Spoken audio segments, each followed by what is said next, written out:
what we're really lucky about in Victoria is that our water is collected in catchments, and it's collected in closed catchments. We're one of the few places in the world that has that, and it's largely gravity fed. That's why we have some of the cheapest water in the world. But we need to continue those catchments and protecting those catchments. But we also know, because there's going to be, or there already is, a change in rainfall and inflow patterns in Victoria and across the country and across the world, that we need to look at smarter use of water. So how do we ensure that no park is watered by potable water? How do we ensure that every oval is watered by stormwater or recycled water? And how do we, as we develop houses into the future, how do we make sure that the only thing that potable water is used for is basically drinking, and everything else is reused within the house? That's work that is happening. So Lisa, you're saying how?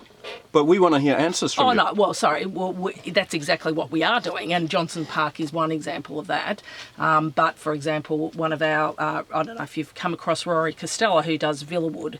He's building some new development in Melbourne at the moment that I launched recently, which sees the use of potable water in those housing developments 70% down. So because from showers, from washing, and they've worked in partnership with South East Water, our water corporation in that region, to do exactly this, use technology, plus of course, the use of solar, etc. So we are seeing it on the ground right now, and both the Planning Minister and I have recently sent off to a planning panel to look at some new regulations exactly about this. So how do we put into planning regulations the need for reuse of water and minimising the use of potable water? So like making it mandatory that we do.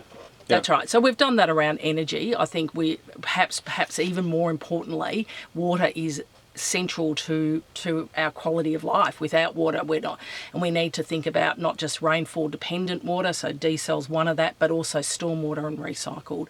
And I think the idea that you're going to produce these large recycled factories, which we've got one in the west and one in the east, that's not where the future is. The future is in much more localised solutions in housing and business development. So you've got reuse on the ground, you're stopping stormwater runoff, you use wetlands where you do have it to filter the water and improve the quality of water going into our waterways as well. So you get a joint benefit, but not just about our water use, not just for irrigation, our health, our well-being, but also for the quality of our waterways.